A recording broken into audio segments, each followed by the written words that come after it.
My name is Nyasha West, and I'm the president and founder of West Law Firm. At West Law Firm, we help people file bankruptcy, and also we help people who have been injured in accidents through no fault of their own. So this is my new channel, and this channel is going to be dedicated solely to bankruptcy. My other channel is Maryland Injury Lawyer, and that's dedicated solely to personal injury. So I just wanted to keep the two channels separate so that people looking for bankruptcy can find bankruptcy, and people looking for personal injury can find personal injury. So I decided to start this channel because now is bankruptcy filing season. So what is bankruptcy filing season? Bankruptcy filing season is that wonderful time of year where people make the wise decision to use their tax refunds to file for bankruptcy and eliminate all of their debt, as opposed to using their tax refunds to pay down some debt and still have other debt left over that the refund doesn't cover, that they then have to continue to stress about until next tax refund season. And so I figured that today we will start with some bankruptcy basics, and then throughout the course of bankruptcy filing season, I'll just provide more information about various topics that I think people interested in filing bankruptcy may want to hear more about. Today, we are going to talk about the difference between the two most common types of bankruptcies that consumers file, and that's a Chapter 7 and a Chapter 13 bankruptcy. In total, there are 6 chapters of bankruptcy that can be filed based on your individual circumstances, but the two most common for us regular folk are Chapter 7 and Chapter 13. So we'll start with the Chapter 7 bankruptcy. What is Chapter 7 bankruptcy? So we call Chapter 7 bankruptcy total liquidation bankruptcy. And that's because basically you can liquidate all of your unsecured debt, or most of your unsecured debt, I should say, because there are some types of unsecured debt that cannot be eliminated through bankruptcy. So the types of unsecured debt that can be eliminated or discharged through bankruptcy are things such as medical bills, credit card bills, personal loans. You know, if you owe your mom or your friend or your boss some money, you can discharge those personal loans through bankruptcy, as long as they're not secured by anything, as long as they're unsecured. You can discharge your deficiency balance if you have a car that has been repossessed and has been sold in an auction. The money that's left over is called a deficiency, and that deficiency balance can be discharged in bankruptcy. The same is true for foreclosure. If you have a home that was foreclosed upon and that home was sold and you still owe some money, that remaining money that you owe can be discharged in bankruptcy. There's also certain tax liabilities. There are also student loans that can be discharged. It used to be very hard to discharge student loans in bankruptcy, but now, as a result of some changes that were made post-pandemic, more people than ever are qualifying to discharge their student loans in bankruptcy. But that's a different topic for a different day. What did I leave out? Evictions. If you have been evicted and you owe your old landlord some money, that can be discharged in bankruptcy. So those are some of the types of things that can be discharged in a Chapter 7 bankruptcy. What can't you discharge in a Chapter 7 bankruptcy? You cannot discharge child support. You cannot discharge alimony. You cannot discharge certain governmental debts. So just like there are some taxes that can be discharged, there are some taxes that cannot be discharged. Other things that can't be discharged are, say you were in an accident, a car accident, and you were found to be at fault, and you were found to have been at fault as the result of having had too much alcohol.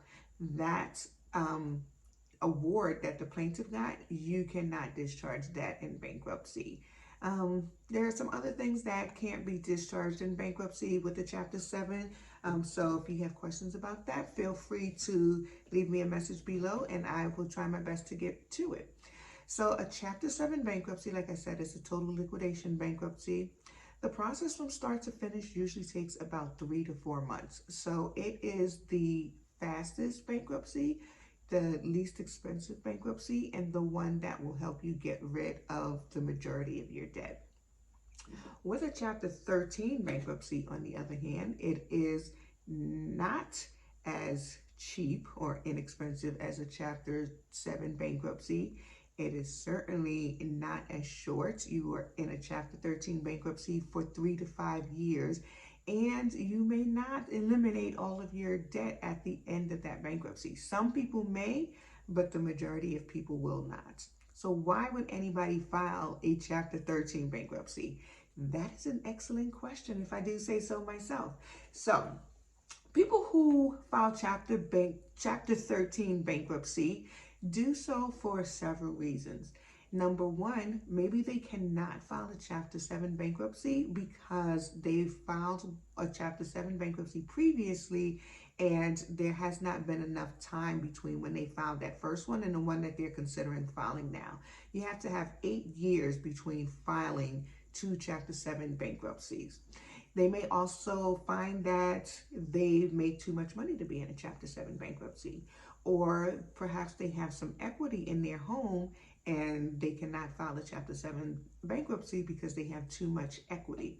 Other people file Chapter 13 bankruptcy because they are in arrears on their homes and they are trying to avoid a foreclosure. The way that works is, when you file bankruptcy and you are in arrears on your home, you are basically brought current on the day that you file. So say you owe $12,000 in past due mortgage payments, $12,000 in arrears. You file bankruptcy today.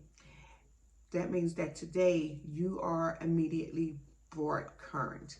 You can then put that $12,000 into your Chapter 13 plan and pay it over 3 to 5 years. So you will continue to make your regular monthly payment to your mortgage company, and over 3 to 5 years, you will pay a portion of that $12,000 arrears that you owe to the trustee, who will then get it to your mortgage company. And then at the end of the 3 to 5 years, you'll be completely current. But many people use Chapter 13 bankruptcy to avoid foreclosure or to avoid having their car be repossessed. I mentioned that you would be putting that arrears into a plan when you're filing a Chapter 13 bankruptcy. Your attorney will create what's called a Chapter 13 plan. And in that plan is basically telling the court and the trustee how you are going to reorganize your debt and what types of payments you will make and how long you'll make those payments, over 3 years, 4 years, or 5 years. At the end of that Chapter 13 bankruptcy, you will hopefully be caught up on all of your secured debt if that's why you filed. You will have eliminated some or all of your unsecured debt, and you will no longer be responsible for that debt that you were able to discharge in the Chapter 13, the same as with the Chapter 7. So I know that that was a lot of information. I hope that it was digestible. If it was not, then feel free to leave me a message below. But I will be back on another day with another video with more of this absolutely compelling information. So I am Nyasha West. Again, I am the president and founder of West Law Firm. And if you found this video to be useful, then go ahead and follow me or subscribe to my channel so that you can be notified whenever I post new content.